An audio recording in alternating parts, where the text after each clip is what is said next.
ഓം ശാന്തി.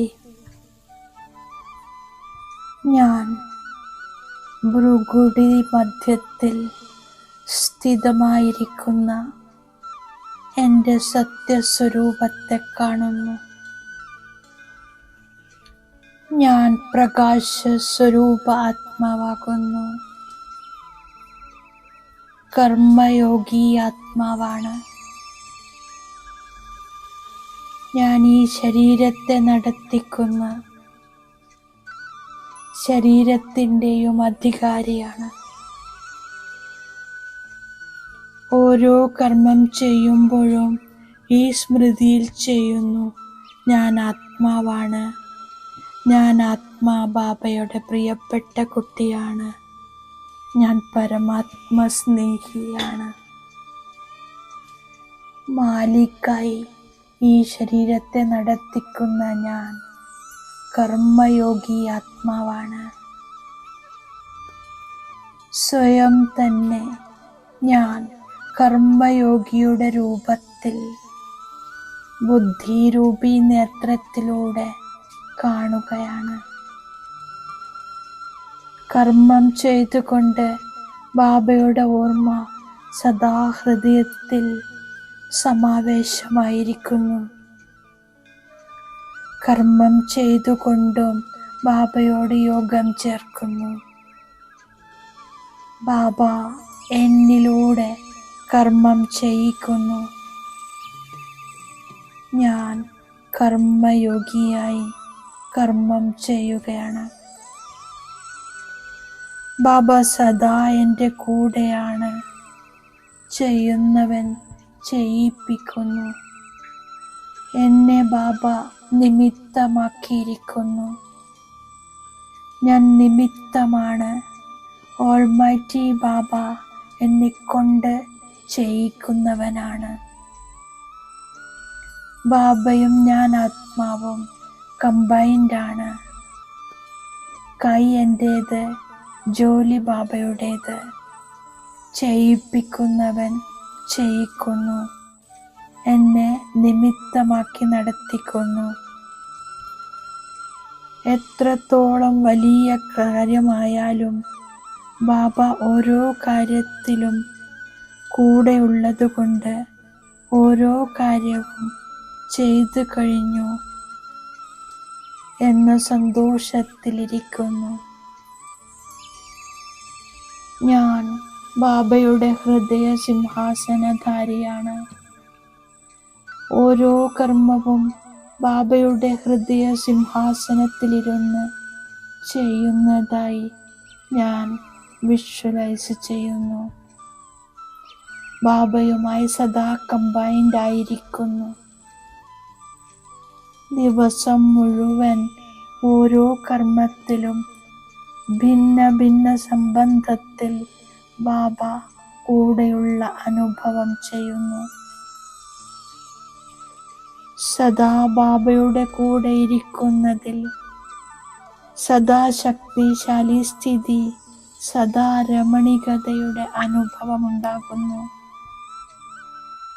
ബാബ കൂടെയുള്ളപ്പോൾ രാത്രി പകലാകുന്നതും പകൽ രാത്രി ആകുന്നതും ഒന്നും അനുഭവപ്പെടുന്നില്ല. എൻ്റെ ദുഃഖത്തിൻ്റെ ദിനങ്ങൾ പൂർത്തിയാവുകയാണ്. പുതിയ ലോകത്തേക്ക് പോകണം. അതിനാൽ ഞാൻ കഴിഞ്ഞു പോയ കാര്യങ്ങളെ മറക്കുന്നു.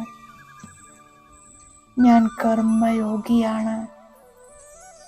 ഈ നിമിഷം ശരീര നിർവഹണത്തിനു വേണ്ടി ശരീരത്തിലേക്ക് വരുന്നു.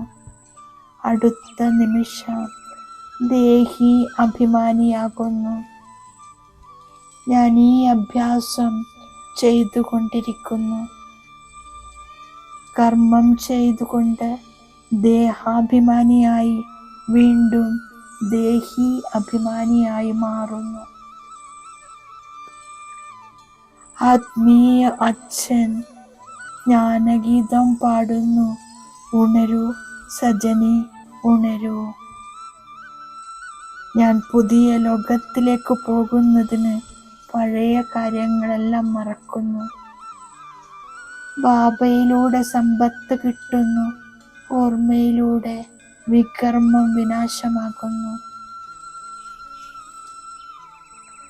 ബാബ വീട്ടിലേക്ക് തിരിച്ചു പോകാനുള്ള വഴി കാട്ടിത്തരുന്നു.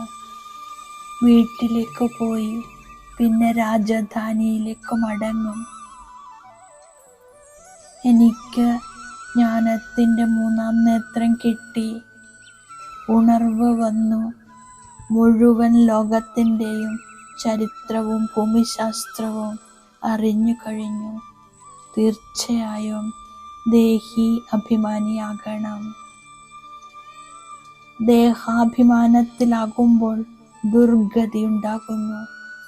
ഗൃഹസ്ഥ വ്യവഹാരത്തിൽ കഴിഞ്ഞ് കമലപുഷ്പ സമാനമാകണം. അവിനാശിയായ ബാബയുടെ ജന്മസ്ഥലവും അവിനാശിയാണ്. ബാബ തന്നെയാണ് ദുഃഖഹർത്ത, സുഖകർത്ത. ഞാൻ സുഖത്തിൻ്റെ ലോകത്തിലേക്കാണ് പോകുന്നത്. അവിടെ 21 ജന്മത്തേക്ക് യാതൊരു ദുഃഖവും ഉണ്ടാവുകയില്ല. പരമാത്മാ അച്ഛനാണ്, ടീച്ചറാണ്, എല്ലാവരുടെയും സദ്ഗതി ദാതാവാണ്. ഞാൻ എന്ത് ജോലി ചെയ്യുകയാണെങ്കിലും ബാബയെ കൂടെ നിർത്തുന്നു. ജ്ഞാനത്തിലും യോഗത്തിലും പൂർണ്ണമായ ശ്രദ്ധ കൊടുക്കുന്നു. കേൾക്കുന്ന സമയത്ത് ശാന്തവും ഏകാഗ്രചിത്തവുമായിരിക്കുന്നു. കർമ്മയോഗിയാകുന്നു. ബാബ വീട്ടിലേക്കുള്ള വഴി പറഞ്ഞു തരുന്നത് എല്ലാവർക്കും പറഞ്ഞു കൊടുക്കുന്നു. സ്വദർശന ചക്രധാരിയാകുന്നതോടൊപ്പം ജ്ഞാനത്തിൻ്റെ ശംഖധ്വനി മുഴക്കുന്നു. ഞാൻ ബാബ തന്നിരിക്കുന്ന വരദാനത്തിൻ്റെ സ്വരൂപമാകുന്നു. മഹാനാണ്, അതിഥിയാണ് എന്ന 2 സ്മൃതികളിലൂടെ സർവ ആകർഷണങ്ങളിൽ നിന്നും മുക്തമാകുന്ന ഉപരാം അഥവാ സാക്ഷിയായിരിക്കുന്നു. ഞാൻ 2 കാര്യങ്ങളിൽ ശ്രദ്ധിക്കുന്നു. ഒന്ന്, ഞാൻ ഒരു മഹാൻ ആത്മാവാണ്. രണ്ടാമത്തേത്, ഞാൻ ആത്മാ ഈ പഴയ ശരീരത്തിലെ അതിഥിയാണ്.